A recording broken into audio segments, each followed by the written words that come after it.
자, 여러분 축하합니다. 여러분이 이 동영상을 접했다라는 건 이미 한 번의 관문은 통과했다 이런 의미거든요. 좋으시겠네요. 네, 다른 사람들이 지금 막 이거 적성 한번 보려고 굉장히 뭐 기회를 찾아 헤매이는 판에 여러분들은 어쨌든 적성 볼 기회를 잡았으니까요. 자, 그런데 자소서 한번 통과해가지고 뭐 이렇게 간 건 좋지만 이 적성에서도 상당히 많은 사람들이 떨어지고 있고요. 보통 우리가 삼성 같은 경우에는 이제 그게 좀 더 심하고요. 다들 적성을 보라고 하니까 보통 기업들의 적성 합격률은요 한 30% 정도예요. 그러니까 면접에 한 10배수 정도를 뽑아서 면접에 한 3배수, 2배수는 3배수 정도만 붙이거든요. 그러다 보니까 이제 한 30% 정도만 붙기 때문에 사실 만만한 시험은 아니라는 거죠. 물론 그런 걸 여러분이 짐작하고 그 다음에 공감하고 있기 때문에 이 동영상까지 찾아오셔서 이제 열심히 보려고 하시는 거겠는데요. 자, 제가 그런 부분들을 어떻게 하면 좀 몇 개라도 더 맞아가지고 30% 안에 들 수 있을지에 대해서 확실하게 좀 알려드릴까 해요. 자, 이게 가능한 이유는 실제로 우리가 현기차를 적성을 되게 나는 뭐 6개월 전부터 이것만 준비해왔어 그런 사람은 없거든요. 그러니까 보통 사트라든가 다른 걸 어느 정도 엉성하게 준비하다가 딱 돼가지고 이 시기에 좀 집중해서 해야지라는 사람이 지금 대부분이라는 거죠. 자, 그러니까 실제로 되게 오래 뭐 6개월 이상 준비하고 나는 2달 이상 이것만 해왔어 하는 사람은 없기 때문에 굉장히 잘하는 사람은 없다라는 거예요. 그러니까 다 비슷비슷한 어떤 실력을 가지고 하고 있고요. 완전 초보보다는 그래도 약간 그 사트라도 모의고사도 한번 보고 뭐 그런 정도가 좀 많을 수는 있겠지만 지금 여러분이 집중적으로 남은 시간에 어떻게 하느냐에 따라서 그게 충분히 역전도 가능한 그런 시간이라는 거죠. 어떻게? 필요한 부분만 하면요. 여러분이 현기차의 HMAT를 전부 다 받아가지고 그러니까 100점을 맞아가지고 와 이건 관계자를 놀라게 하겠어. 나는 이거는 굉장한 인재야 라는 것을 꼭 알려야겠다라는 야심만 버리시면요. 사실은 남들보다 조금 한두 개만 더 맞으면 되는 거거든요. 그러니까 30% 안에만 들면 되는데 그 차이가 크지 않아요. 50%와 30% 평균과 그 합격선의 차이가 그렇게 크지 않아요. 겨우 몇 문제야. 한 영역에 겨우 몇 문제거든요. 그러다 보니까 지금 여러분이 할 수 있는 거에서 조금만 더 스킬 쪽으로 들어갔을 때 리딩하는 거 조금만 더, 그 다음에 어떤 스킬을 부리는 거 조금만 더 라고 하시면 그런 충분히 역전 가능한 개수가 나올 수 있다는 거죠. 대신 이 남은 시간에 굉장히 효율적으로 하셔야 돼요. 괜히 죽어라 문제만 풀지 마세요. 여러분 문제만 죽어라 푼다고 해서 점수가 늘었다라고 한다면 고등학교 때 여러분 비문학이 그 정도 점수는 아니었을 거라는 거죠. 이게 항상 문제만 계속 푼다고 해서 점수가 느는 게 있고 안 느는 게 있는데 그런 건 이제 암기 과목 할 때 문제만 풀어도 점수가 늘고요. 이런 능력시험, AT 시험 같은 경우에는 그렇지 않거든요. 자, 그래서 실제로 어떤 식으로 공부를 해야지 남은 시간에 점수가 될 수 있고 몇 문제 더 맞을 수 있을지 그런 부분을 좀 보자라는 거죠. 효율적으로 해야 되기 때문에 제가 빨리빨리 압축해서 설명을 하도록 할게요. 자, 일단 HMAT의 어떤 구성이나 이런 것들에 대해서 좀 보도록 하겠습니다. 일단 그 시간으로 보자면 이렇게요. 그러니까 그 전에 H캣이라고 나왔었거든요. H캣이 나왔을 때는 이게 아니었고 되게 달랐어요. 그러니까 되게 쉬운 영역의 문제를 빠른 시간 안에 많이 푸는 거였거든요. 그러니까 그때랑 지금 다른 게 이거 보세요. 언어가 25문항인데 30분을 준단 말이죠. 그러면 한 문항당 1분이 넘거든요. 근데 이게 그 좀 쉽게 나오면 한 문항당 30초가 나오는 게 언어 문제였다라고 했을 때 이게 만만치 않고요. 이른바 일제시문 1문제, 일제일문이라는 거죠. 일제일문이요. 그러니까 한 제시문을 꾸준히 읽고서 거기서 겨우 한 문제 풀고 그 다음 문제 가면 다시 제시문 읽고 한 문제 풀고 하는 그런 유형의 문제이기 때문에 이렇게 길게 주고요. 논리 판단은 이른바 퀴즈 문제인데 이런 거 되게 어려워하는데 그래도 어쨌든 다른 기업은 한 문제당 1분 주고는데 15분에 25분이니까 거의 한 문제당 2분의 6박을 하거든요. 그러니까 어렵다라는 얘기죠. 그러면 다른 것보다 어려워요. 자료 해석과 정보 추론은 좀 비슷한 형태의 문제인데요. 20문제, 25문제에서 합치면 45문제예요. 그러니까 다른 기업으로 치자면 자료 해석만 45문제를요. 60분 동안 푸는 거라고 보시면 돼요. 엄청나죠? 자, 그 다음에 도시기회. 이거는 또 현기차의 아주 특징적인 문제인데 얘를 25분 동안 풀어가는 거니까 지금 시간상으로 보면 아무리 짧아도 1분 이상이거든요. 한 문제. 그렇다는 얘기는 다른 데서 아무리 그 시간을 줘도 한 문제당 1분이니까 거기에 비하면 이게 굉장히 다른 거에 비해서 난이도가 높을 수 있는 문제라는 거죠. 근데 저번에 HMAT가 2013년 하반기 때 처음 실시가 됐었는데 그럴 때를 봐도요. 그럴 때 이제 그렇게 어렵지 않았어요라는 얘기가 대세인 건 다른 기업의 난이도만큼 나온 어려운 기업의 난이도만큼 나왔는데 시간은 그거보다 많이 줬으니까 그런 얘기가 나온 거고요. 실제로 이 시간에 맞추려면 난이도가 좀 높아지든가 그럴 수 있어요. 그래서 지금 그 처음에 실시된 HMAT 난이도가 최하고 점점 높아질 수 있다. 왜냐면 이 시간과 이렇게 비교해 보면요. 그런 걸 좀 생각할 필요가 있다는 거죠. 자, 그래서 문항수를 보면 한 문항당 뭐 25에서 한 15개까지요. 해가지고 만만해 보이는데 근데 이 시간을 보니까 이 한 문항 한 문항이 다 이제 생으로 이제 시간이 들어가는 그런 거라는 걸 짐작할 수가 있었고요. 또 하나 이제 가장 결정적으로 에세이가 등장을 해서 논술이죠. 한 30분간 천자를 두 문제 중에 하나를 택해가지고 30분간 쓰는 에세이가 등장을 해서 많은 취준생들을 충격과 공포로 휘몰았던 적이 있었답니다. 근데 지금의 어떤 그 역사 강조 이런 분위기를 보자면 이거는 계속 가겠죠. 그래서 이번 시험도 당연히 나올 거라고 보고 있는 게 이거예요. 자, 이렇게 구성이 되어 있어요. 자, 그러면 구체적으로 이걸 어떻게 좀 그 문제들이 나온지 문제 형태를 좀 볼게요. 문제 형태를 보시면 일단 이거는 그대로고 언어 이해라는 파트는 뭐냐면 한마디로 비문학이에요. 비문학. 그래서 주어진 근데 제시문 일제시문 1문제 일제 1문이요. 일제 1문에서 한제시문이 있고 거기에 대해서 주제 찾기, 일치, 추론, 비판, 적용 이게 이제 비문학의 가장 형식적인 얘기거든요. 그래서 일치나 추론 문제가 일단 가장 많은 걸로 보이고요. 일치나 추론.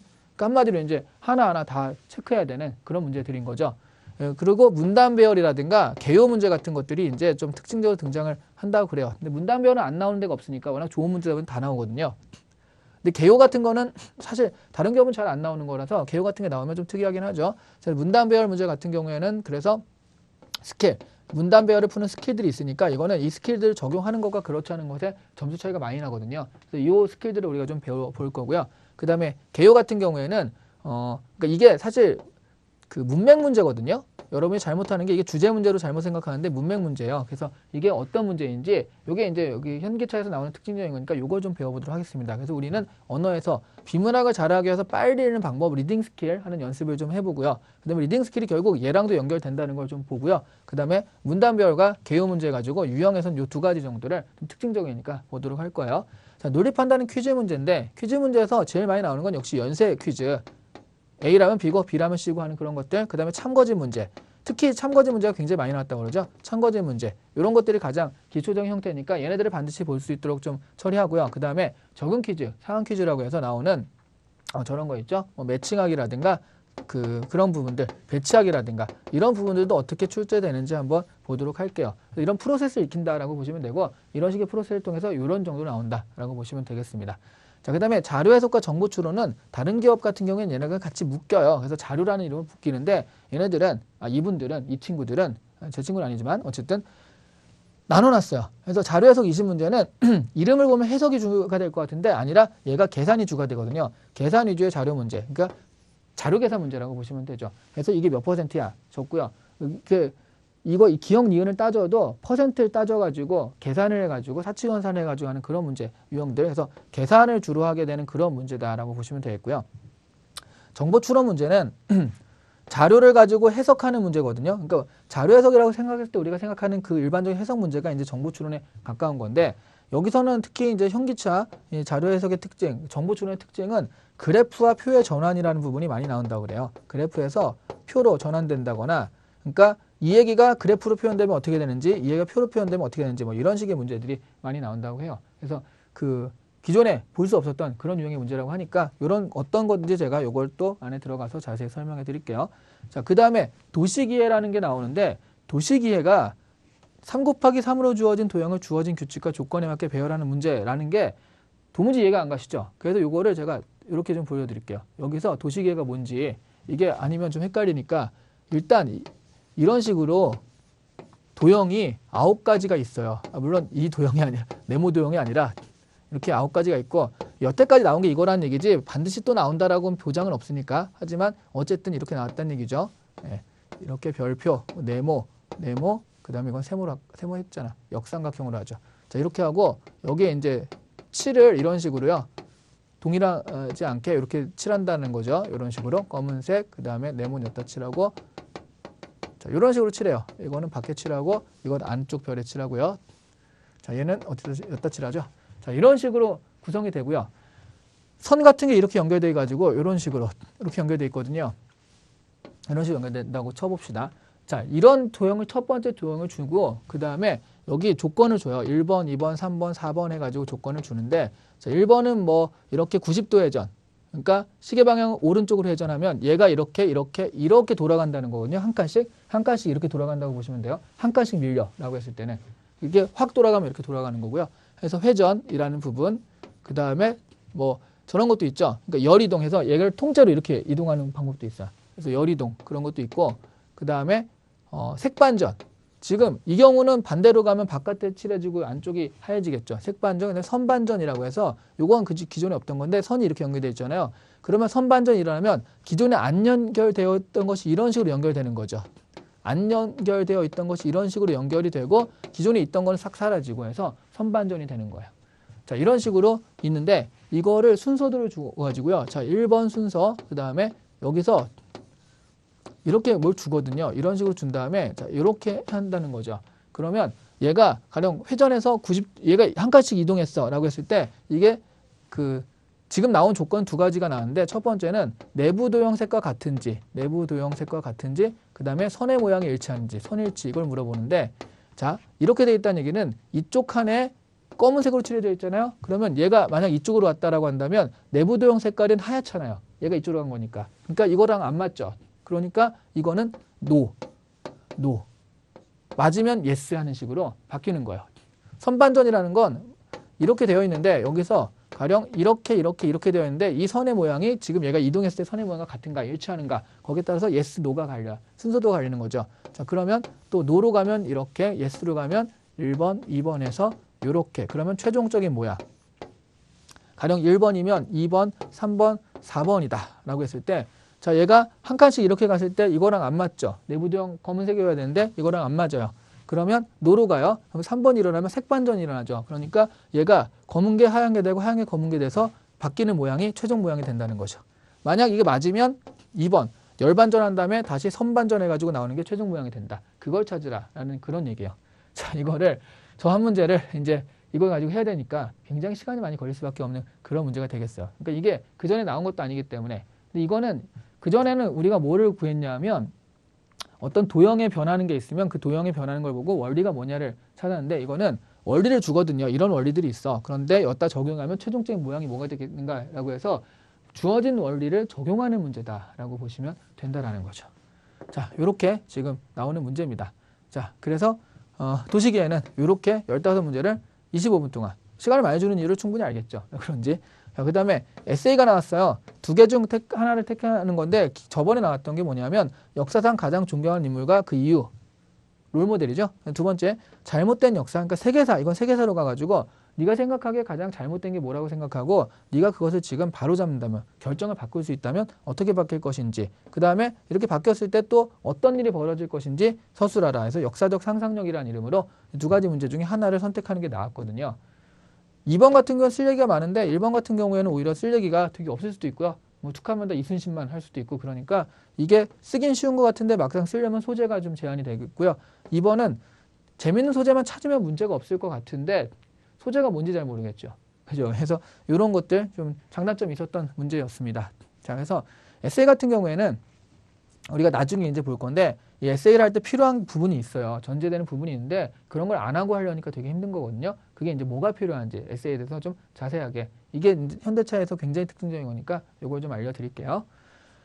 자, 그러면 실제로 이제 이렇게 유형들이 있다라는 걸 알았고요. 그러면 어떻게 해야 되냐라고 한다면 일단 난이도에 대비하라는 이게 뭐냐면 한 점이라도 더 맞아야 되잖아요. 근데 지금 난이도가 기존에 나왔던 난이도가 과연 그 난이도가 나올 것이냐라고 한다면 잘 모르겠어요. 왜냐하면 한 문제당 1분이 훨씬 넘어가는 이 주어진 시간이 아깝거든요.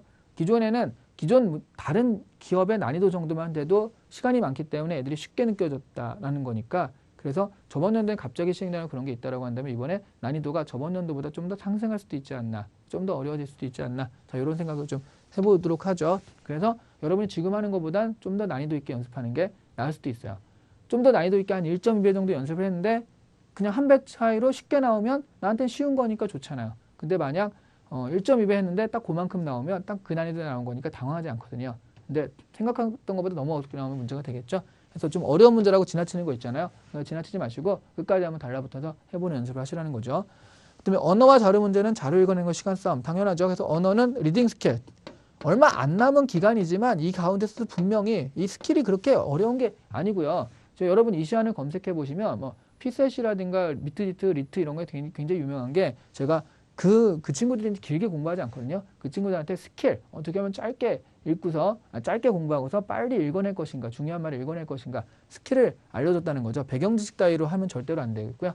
예, 스킬적으로 읽어야 되는 거니까. 자료도 마찬가지. 자료도 좀 효과적으로 읽는 방법, 필요한 것과 그렇지 않은 것을 구하는 방법과 또 하나 자료에서는 되게 사실 쉬운 문제예요. 그게 어려운 문제가 아니라 짜증나는 문제에 불과하니까 자료를 할 때 나타나는 함정들은 되게 한정이 되거든요. 그 함정들을 미리 좀 알아놓고 접근하게 되면 생각보다는 자료 문제가 되게 한정되어 있다는 걸 느낄 수가 있다는 거죠. 그래서 이런 부분들. 그 다음에 논리 퀴즈가, 그러니까 퀴즈가 한 영역이잖아요. 아예 논리 판단 한 영역인데 그걸 다 포기하고 난 못해라고 한다면 좀 아까운 거고요. 또 지금 현기차를 준비하시는 많은 분들이 그거 포기하는 분들이 좀 있거든요. 에이, 이건 아니야 라고 하는데 사실 여러분이 안 해서 그렇지 몇 개 하다 보면 약간 공식처럼, 수학 공식처럼 툭툭툭 나오는 것도 있거든요. 자, 그런 부분들. 그러니까 논리 퀴즈를 100점을 맞으라는 게 아닙니다. 그중에 우리가 풀 수 있는 거 몇 가지를 익히셔서 그 문제들을 맞아가자라는 얘기를 하는 거예요. 자, 그 다음에 역사 에세이는 잘 쓰려 하지 말고 충실 쓰면 된다. 이게 뭐냐면 에세이를 아무래도 이공계다 보니까 에세이를 굉장히 어려워하는데 글 쓰는 건 무조건 싫어 이러신 분도 있는데 실제로 시대에 남는 명문을 쓰겠다라고 한다면 못 쓰죠. 근데 이게 생각해보세요. 이 짧은 시간에 그 많은 걸 채점해야 되니까 그렇게 잘 볼 여지가 없거든요. 그러니까 열심히 채점하면서 이거 말도 안 돼 이렇게 할 여지가 없어서 그냥 어느 정도 말만 되게, 그러니까 필요한 부분만 넣어가지고 말만 되게 쓰면 이것 때문에 야 얘는 정말 잘 썼고 얘는 못 썼으니까 라는 식의 그런 식의 어떤 판단은 좀 덜하지 않을까 싶어요. 그래서 이걸 에세이에서 제가 다시 자세히 말씀드릴게요. 그래서 이런 부분들 해서 충실히 쓴다. 너무 잘 쓰려고 할 필요가 없어요. 그럼 지금 여러분 논술학원 다니면서 이 논술 어떻게 하지? 그럴 필요가 없다라는 거죠. 지금 제가 알려드리는 어떤 기준점, 그 다음에 관점, 최소한으로 필요한 부분만 잡고 들어가시면 사실은 에세이 쓰는데 큰 무리는 없거든요. 그렇죠? 자, 이렇게 우리 현기차 인적성 시험은 이렇게 고득점 비결이라고 하는데 그냥 저득점이라도요. 지금 맞는 것보다는 조금이라도 더 맞으면 되는 거죠. 지금 평균이라면 거기서 두세 개, 세네 개만 더 맞으면요. 그것 때문에 합격하고 말고가 결정이 되거든요. 왜? 다 비슷하니까요. 지금 여러분한테 어렵잖아요? 남들한테도 어려워요.